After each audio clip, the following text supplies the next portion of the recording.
नमस्कार, मैं हूं विक्रम उपाध्याय और आप देख रहे हैं वन इंडिया। आपको मालूम है, पेरिस पैरालंपिक में भारत ने 29 पुरस्कार या मेडल प्राप्त किए। इन मेडलों के पीछे बहुत सारे ऐसे लोग भी हैं जिन्होंने खिलाड़ियों के साथ एक बड़ा योगदान भी किया है। उन्हीं में से एक शख्स हैं शिवम त्यागी जी, जो इंटरनेशनल सर्टिफाइड आर्मर है, जो इस पिस्टल और राइफल दोनों में जी, दोनों में महारत हासिल रखते हैं। उनको टेक्निकल जानकारी है और इसी कारण से भारत सरकार ने उनको टेक्निकल ऑफिसर्स बना के भेजा था, जो शायद पहली ऐसी घटना है जो इस तरह की तैयारी के साथ पैरा ओलंपिक पेरिस में भारतीय टीम गई थी। शिवम जी, आपका वन इंडिया में स्वागत है। बहुत धन्यवाद। मैं जानना चाहता हूँ कि एक टेक्निकल ऑफिसर क्या करता है और खिलाड़ियों के मेडल जीतने में उसका क्या योगदान रहता है। जी, तो टेक्निकल ऑफिशियल जो है, वो सारे टेक्निकल एस्पेक्ट्स को देखता है। मोर ओवर जिस जैसे मेरा रोल था, तो मेरा टेक्निकल ऑफिशियल कम आर्मरर था। हमने जैसे सारे वेपन्स हैं, इवन जाने से पहले हम लोगों ने 4 दिन का कैंप प्लान किया। सारे शूटर्स के वेपन को फाइन ट्यून किया, जिससे वो ट्रेनिंग भी कर लें, उसके यूज़ टू भी हो जाएँ। फिर उसके बाद जब हम लोग कहीं बाहर लेके जाते हैं वेपन्स को, एयर ट्रैवल करते हैं, तो उसमें काफ़ी सारे चेंजेस भी आ जाते हैं। जैसे कि आप एयर प्रेशर की वजह से वेलोसिटी में इशू आ जाता है, कई बार कोई स्क्रूज लूज हो जाते हैं, ट्रिगर सेटिंग्स चेंज हो जाती हैं। तो फिर हम लोगों का काम होता है कि वहाँ पर जाने के बाद भी हम लोग खिलाड़ियों को सेम फीलिंग के साथ वेपन दे दें जैसे कि वो तैयारी करके आए हैं। एक बहुत ही माइनर चीज़ें हैं ये, बट बहुत ध्यान रखने वाली चीज़ें हैं। आपको यहाँ बता दूं, पेरिस पैरालंपिक में शूटिंग्स में भारत ने 4 मेडल जीते, जिसमें गोल्ड भी है। यानी जिन पिस्टल्स और राइफल्स के साथ खिलाड़ी वहां पहुंचे, उन पिस्टल्स और राइफल की गुणवत्ता बनी रहे, वो सटीक रहे और खिलाड़ी के हाथ में ठीक से फायर हो सके, इसकी पूरी गारंटी शिवम जी आप लेते हैं। जी, बिल्कुल। मैं ये इसमें पूछना चाहता हूँ कि ये राइफल्स और पिस्टल्स जब एक्वायर होते हैं और आप खिलाड़ियों के हाथ तक पहुंचते हैं, तो किन किन चरणों में आप उनकी टेस्टिंग करते हैं और सर्टिफाई करते हैं आप। जिस टाइम नए वेपन्स आते हैं तो कंपनी से सर्टिफाइड आते हैं। जैसे कि मूर्नी है, पारदनी है, वॉल्थर है, ग्रूनिंग है, तो वो सारे कैलिब्रेटेड होके आते हैं। बट फिर भी क्या है कि फिर जैसे मैं आपको बता रहा था कि वो एयर ट्रैवल के थ्रू आते हैं, तो आने में कुछ चेंजेस आ जाते हैं। हर खिलाड़ी का अपना एक अलग सेटिंग है वेपन का, जिसको कस्टमाइजेशन बोलते हैं। किसी का ग्रिप है, वेपन की साइट्स हैं, ट्रिगर वेट है, हर किसी का अलग चलाने का है। तो हम लोग उन्हीं चीज़ों को इसको कंफर्म करते हैं कि वो वेपन उसके हिसाब से सटीक बैठ जाए। आप जी। चूंकि पैरा ओलंपिक ओलंपियंस के साथ काम कर रहे थे, तो बहुत सारे लोग यानी कि फिजिकल डिसेबिलिटी भी होती है, जी। तो हथियार जो चला रही हैं खिलाड़ी, वो उनके हाथ में सटीक बैठे, उसके लिए आप क्या तैयारी करते हैं। उसके लिए बिल्कुल जैसे कि हम WSPS के वर्ल्ड शूटिंग पैरा स्पोर्ट्स के रूल्स फॉलो करते हैं, उसी के अकॉर्डिंग हम चेंजेस करते हैं वेपन्स में। ट्रिगर एडेप्टेशन है या ग्रिप एक्सटेंशन है, वो एक पर्टिकुलर रूल्स हैं, उसकी रूल बुक है WSPS की, उसी के अकॉर्डिंग हम लोग उसको सर्टिफाई करते हैं। मैं खुद भी WSPS का जज हूँ। अभी हमारा मार्च में दिल्ली में हमने वर्ल्ड कप फाइनल होस्ट किया था, उसमें मैं ज्यूरी एंड जजेस के रोल्स में था। तो हम लोगों ने यही चीज़ सेम उसमें प्रैक्टिस करी है, और यही चीज़ इसीलिए भारत सरकार ने, पैरालंपिक कमेटी ऑफ इंडिया ने मेरे को मौका दिया जाने का, तभी कि मैं वेपन की जो ब्रांड्स हैं, हमारी 4 ब्रांड्स हैं मेनली, वॉल्थर है, ग्रूनिंग है, मुरिनी है और पारदनी है। तो मैं उनसे सर्टिफाइड आर्मरर भी हूँ, तो खुद से खिलाड़ी हूँ, तो समझता भी हूँ खिलाड़ी को। क्या कभी ये भी संभावना रहती है कि अगर पिस्टल ठीक से ना चले, राइफल ठीक से ना चले, तो खिलाड़ी डिस्क्वालीफाई भी हो सकता है। जी, बिल्कुल। अगर अगर ठीक से नहीं चले, इवन अगर मान लीजिए आप वहाँ पर हैं और किसी खिलाड़ी को दिक्कत हो रही है, वेपन में कोई इश्यू आ गया, उस टाइम पे आपको सारे रूल्स रेगुलेशंस पता होने चाहिए। आप कितने टाइम में उसको हेल्प कर सकते हैं, कहाँ तक वेपन को लेके आ सकते हैं। जैसे कि मैं आर्मरर था, तो मेरा जो एक्रेडिटेशन कार्ड था, वो शूटिंग रेंज एक्सेस का था, फील्ड ऑफ प्ले। वहाँ हर कोई नहीं जा सकता है, सिर्फ एक आर्मरर टेक्नीशियन जा सकता है। तो उन रूल्स को भी हमें ध्यान रखना होता है। यही वो हमारा जो कोर्स है WSPS का, वो हमें हेल्प करता है इन सब चीज़ों को सीखने के लिए। जी। शिवम जी, जाने से पहले जिन खिलाड़ियों के पास जो जो हथियार थे जिनसे प्रैक्टिस किया करते थे, क्या उसकी अलग से ट्रेनिंग आपने करवाई। जी, बिल्कुल, उसकी ट्रेनिंग भी हुई। स्पेशली जो हमारे पैरालंपियंस थे, वो 10 के 10 लोगों के उनके वेपन्स इसी तरह से सेट किए गए, चेक किए गए कि आगे कोई इश्यू ना आए।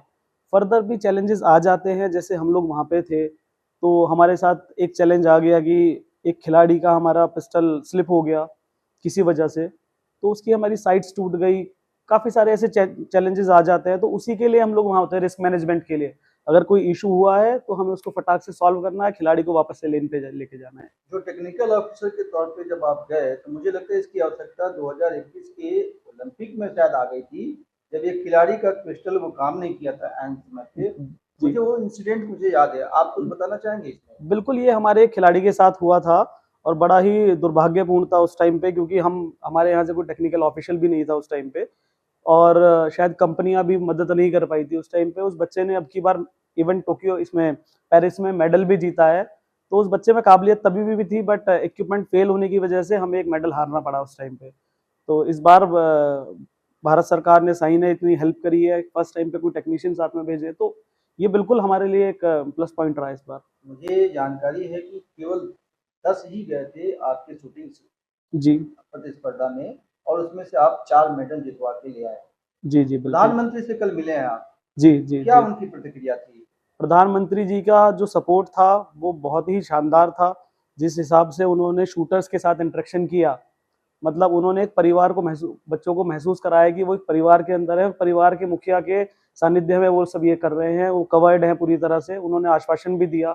आज प्रधानमंत्री जी ने जाने से पहले भी खिलाड़ियों से बात की थी कि भई आप बिल्कुल अपना बेस्ट देना है, आपके ऊपर कोई प्रेशर नहीं है मेडल का, किसी चीज़ का, अपना बेस्ट देके आना है और वही सब खिलाड़ियों ने किया।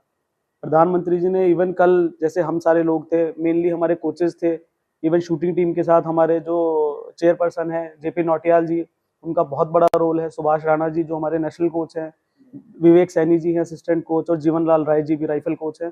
तो सारे कोचेस का, सपोर्ट स्टाफ का प्रधानमंत्री जी ने बड़ा धन्यवाद किया। उन्होंने सबको सहारा कि भाई आपने इतना अच्छा काम करके आए हैं, और आगे भी उन्होंने सभी को मतलब मजबूती के साथ एक वादा भी दिया कि भाई आगे पैरा खिलाड़ी को कभी ये दिक्कत नहीं होगी, सब समझेंगे, और उन्होंने एक मिशन चलाने की भी बात करी। आप जी। गए तो यहाँ इंडियन टेक्निकल ऑफिसर बन के, बट मैंने सुना वहाँ पे आपने अंतर्राष्ट्रीय स्तर की कुछ भूमिकाएं निभाई, कुछ और देशों के लोगों को भी आपने, उनके खिलाड़ियों को भी आपने मदद की। जी, बिल्कुल, ये हमारा सौभाग्य है, हमें प्राप्त हुआ कि जब जिस टाइम पर हम वहाँ पहुँचे, तो वहाँ टेक्निकल हर एक कॉम्पिटिशन के अंदर इक्विपमेंट टेक्नीशियंस होते हैं, बशर्ते वो वर्ल्ड इंटरनेशनल जो मैन्युफैक्चरर्स हैं, उनसे सर्टिफाइड होने चाहिए। तो जो हमारे चेयरपर्सन है जेपी नौटियाल जी, उनका ये सुझाव दिया उन्होंने डब्ल्यूएसपीएस को और इंटरनेशनल पैरालंपिक कमेटी को कि हाँ, हमारे पास कोई हैं कि जो कि इंटरनेशनल सर्टिफाइड हैं, सारे ब्रांड्स हैं, राइफल पिस्टल में अकेले सर्टिफाइड हैं। तो उन्होंने इस चीज़ को आगे रखा और आईपीसी ने भी इतना पॉजिटिव लिया, उन्होंने हमारे सर्टिफिकेट्स वगैरह सारे लेकर के उन्होंने हमें मौका दिया कि हाँ, हम सबको सर्व कर पाएँ। और फिर कहीं न कहीं हमारे मन में भी एक बात आती है कि जो हमारे प्रधानमंत्री जी एक नारा देते हैं वसुधैव कुटुंबकम का, तो उसको हमें साकार करने का मौका मिला पहली बार कि हाँ, हम दूसरे, क्योंकि एक खिलाड़ी होने के नाते मैं समझ सकता हूँ कि एक खिलाड़ी क्या महसूस करता है। और बिल्कुल जो दूसरे देशों से आ रहे हैं कॉम्पिटिटर, तो वो लेन के ऊपर हैं। सबसे पहले तो वो खिलाड़ी हैं। किन किन देशों के खिलाड़ियों की आपने मदद की? हमारे पास वहाँ स्वीडन के खिलाड़ी आए, हमारे पास वहाँ यूएई से खिलाड़ी थे, वहाँ पे इवन आप ये लगाइए कि फ्रांस के खिलाड़ी भी थे कि जिन्हें पिस्टल में कुछ दिक्कत आ रही थी, और फ्रांस होस्ट कंट्री था क्योंकि वहाँ पे कोई कंपनीज की स्टॉल नहीं थी। इन चारों कंपनियों की तरफ से हम ही वहाँ पे थे। तो बिल्कुल हमने ये सौभाग्य जी प्राप्त जी। किया और खिलाड़ियों की जितनी मदद कर सकते थे की हमने। एक इंटरनेशनल सर्टिफाइड ट्रेनर की या इंस्ट्रक्टर की या टेक्निकल ऑफिसर की क्या अर्हताएं होती हैं, यानी उनकी क्वालिफिकेशन क्या होती है और कहाँ से सर्टिफिकेशन होता है ये?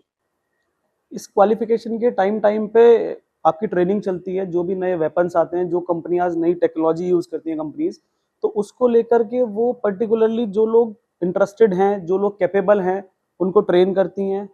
हमें बिल्कुल मैन्युफैक्चरिंग फैक्ट्रीज में जाना होता है। जैसे कि मैं लास्ट ईयर स्विट्जरलैंड गया था, मोरनी के लिए ट्रेनिंग करने के लिए। फिर हम इटली गए पारदनी ट्रेनिंग करने के लिए, फिर हम जर्मनी गए वॉल्थर की ट्रेनिंग करने के लिए।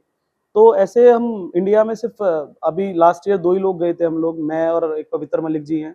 तो बिल्कुल हम लोगों ने इसको सर्टिफिकेशन दिए इसके। शिवम जी, आप एक प्रोफेशनल ट्रेनर भी हैं।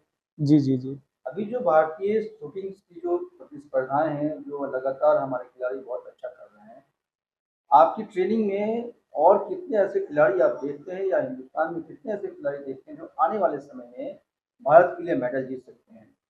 देखिए, मैं इस चीज़ को आपको बिल्कुल भरोसा दिलाना चाहता हूँ कि आने वाले समय समय शूटिंग का भारत का है।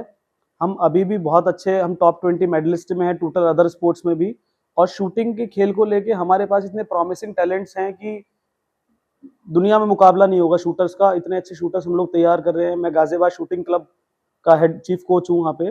तो हम लोगों ने करीब 30 से 35 राष्ट्रीय खिलाड़ी और 2 इंटरनेशनल खिलाड़ी तैयार किए हैं वहाँ पे।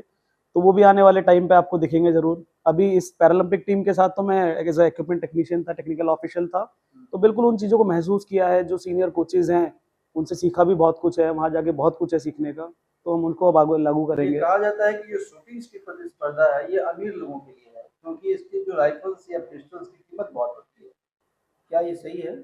जी, बिल्कुल ये सही है कि इसकी कीमत बहुत ज़्यादा होती है, मगर मैं आपको बताऊँ, जैसे पैरा खिलाड़ियों की बात करते हैं, तो जो हमारी पैरालंपिक कमेटी ऑफ इंडिया है, उसमें स्पेशली कुछ लोग ऐसे हैं कि जो इस चीज़ के ऊपर काम करते हैं, जैसे कि राहुल स्वामी जी हैं, जयवंत सर हैं, देवेंद्र झाझड़िया जी हैं या विवेक सैनी जी हैं। तो उन लोगों का काम ये होता है कि वो सीएसआर कंपनीज़ से फंड्स लेके आते हैं, जिससे कि वो फर्स्ट लाइनर्स ही नहीं, सिर्फ टॉप शूटर्स ही नहीं, सेकंड लाइनर्स की भी मदद करते हैं। उनको फंडिंग करते हैं, उनके लिए इक्विपमेंट्स लेते हैं, एसबीआई है, मदद करती है, इंडियन ऑयल मदद करती है। तो आज की डेट में भारत सरकार बहुत इन चीज़ों को लेके फ्रंट फुट ले चुकी है और वो खिलाड़ियों की मदद भी कर रहे हैं। और एक आखिरी सवाल, प्रधानमंत्री ने जिन खिलाड़ियों के साथ इंटरेक्शन किया, बातचीत की, क्या माहौल था खिलाड़ियों के अंदर? खिलाड़ियों के अंदर माहौल ये था कि बहुत ही जोश का माहौल था।